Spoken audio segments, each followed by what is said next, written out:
कधी विचार केला आहे का की आपण उरलेलं अन्न टाकतो, पण कुणीतरी त्याच अन्नाची वाट बघतात. आपल्यासाठी रोजच्या जेवणाची सोय असते, पण जगात अजूनही कोट्यवधी लोक उपाशी झोपतात.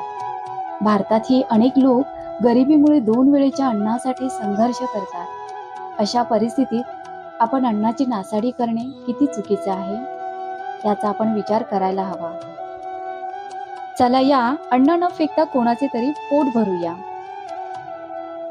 चिल्ड्रन हार्ट फाउंडेशन अन्न गरजूपर्यंत पोहोचवतो. तुम्हीही या मोहिमेचा भाग बना. भुकेल्यांना अन्न देणं हीच खरी माणुसकी आहे.